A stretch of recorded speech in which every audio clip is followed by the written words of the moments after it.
This is Local Edition. I'm Brad Pomerance. So glad you're here today. We're in the Inland Empire. We're joined today by Joseph Williams. He is the president of the San Bernardino Community College District Board of Trustees. And arguably what makes your presidency particularly touching is you went to San Bernardino Valley College as well as Crafton Hills not that long ago. Indeed, yeah. And so talk to us about what it means to you, your family, that from student in 2006 to president in 2017. Yeah, it's an honor and it's a humbling experience. I started as a student at Valley College in 1998. Oh, wow. So it took me almost 10 years to get through because I worked full time. Of course. And I actually worked a couple of jobs. And so just to be able to now have a say in what happens is an humbling experience for me, and it's fun. Yeah, it's fun, and but you're a real success story because, like you said, it took a while to get through to allow you to transfer, which you did to Redlands. You got a BA, and you're on the verge of getting a master's. Indeed, yes. So really, I mean, in a lot of ways, you're the poster child for why community colleges work. Yeah. You know, it can take time, and that's okay. Yeah. You know, we work with them. Yeah. We work with these students. Yeah. Any of the professors that you had still there? Yeah. So I actually served with two of my former professors on the board. Come on. Nick Zumbis was my, he's a former trustee. He was my accounting teacher. And then John Longville was my political science teacher. I know John Longville, yeah. And he's still on the board, no? He's still on the board now, yeah. And so what's that like for you? It's fun. Don Singer was on the board when I was student trustee. Right, you had been student trustee. Yeah, and that's how I got involved in this whole, so some students recruited me. How did that happen? Yeah, I was walking on campus one day and the ASG students were basically recruiting members to run for student senate. Okay. I wound up running to be the treasurer and then eventually I became the student trustee. Got it. And then an appointment came open to be a regular trustee. Right. And I don't know how old I was, and so I interviewed. They didn't select me at the time. They picked someone else. But?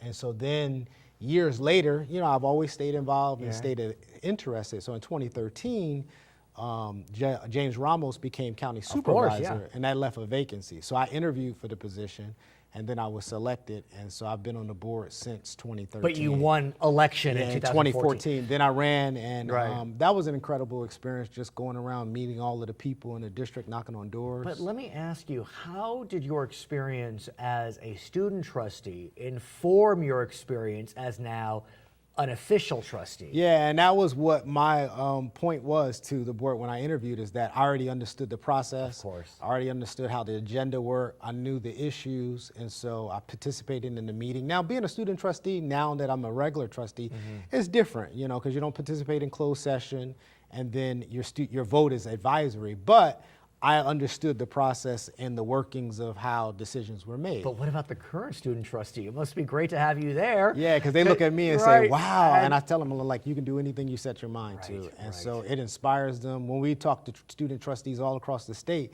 when they find out that I was a student trustee, they start thinking like, oh, I'm gonna run for the board. How many former student trustees are now actual trustees? Are you the only one? Do you know? That would be interesting. Yeah, that would be interesting. That out. Angel, go figure that out. Would be interesting. I believe, and I'm not sure, I believe that Carlton Lockwood was the youngest trustee of our board. Okay. And then I might be the second. We might be close because I'm the youngest that's on our board. Now, in addition to your work on the Board of Trustees, you also run an organization called the Youth Action Project. And so I want to get a sense from you what that project is and how you find it to be symbiotic, how it they play off of each other. So our mission is to empower youth and young adults in the development of new skills and habits. And what that looks like is when we first started, we found that college students, even though they get degrees, they still had a hard time finding jobs because they had limited work experience and they didn't really know how to work.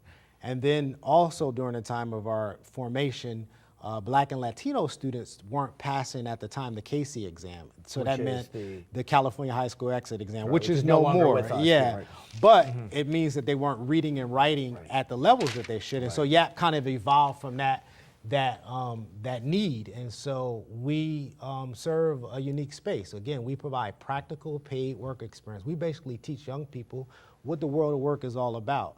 11% of employers believe that high school graduates have the skills required to enter into and so, we fill that void. I want to ask you about the impact of the district in the region.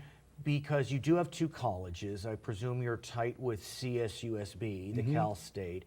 So explain to us the impact of both your two colleges and, if you know, Cal State San Bernardino. Yeah, indeed. From an economic standpoint, we put back into our community over $600 million in terms of tax dollars. And that equates to about 11,000, probably a little bit more than that, full-time equivalent jobs. As it relates to Cal State San Bernardino, one of our focus is transfer. So preparing students to go into the four-year university. Well, you did it. You wound up at Redlands, but just as good. Yeah. And that has a major impact on cities because when developers and retailers come to cities, they're looking at the education levels and the wages of a particular community. And so we impact that space by providing avenues for people to increase their knowledge and skills and earn credentials. I also want to look forward to the future and consider the new administration in Washington.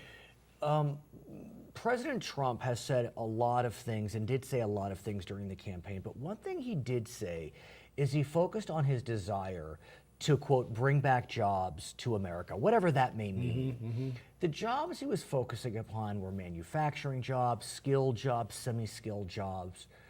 Those are jobs, and you've been hinting at it this whole time, in which training is obtained at community college. Indeed, yes. And so I'm wondering, what is the district doing in anticipation of the potential for all these new skilled jobs that may be available if Mr. Trump fulfills that promise? Yeah, that's an interesting point. We just completed our education and facilities master plan. Nice. And so what that means is that the faculty and all of our team has prioritized programs. So like our CTE programs, our career technical programs. I mean, that's exactly up the alley of what Trump's been discussing, presumably. Yeah. It'd be interesting to see what he does. Our primary funding source comes from the state, and so we're going to continue to try to invest and build our CTE programs, and then also we're going to continue to support our degree for transfer programs. But if you look at what we offer, say at Crafton Hills College, we have a top-notch, high-quality EMT program, our Fire Academy program. And if you think about it, your timing's great because with the EMT program being strong and UCR having its new medical school, it's a perfect alliance. It's the perfect alliance. Yeah. So do you perceive that CTE will continue to be a driver at the district in light of what we appear to see coming out of Washington? I mean, personally, that's what I want to support and what I am going to be asking my colleagues to support. And we actually recently just established a board committee that will specifically focus on CTE. I think looking forward, investments in CTE looks bright, and it's something that's needed. And, it's really now just getting the public to create the demand and say, look, this is what we want to participate. And that demand may be created because of these alleged new jobs that will be coming back home. Okay, his name is Joseph Williams. He is the president of the San Bernardino Community College District Board of Trustees. He attended both of the two community college districts in colleges in that district. My name is Brad Pomerance. You're watching us from the Inland Empire. It's Local Edition.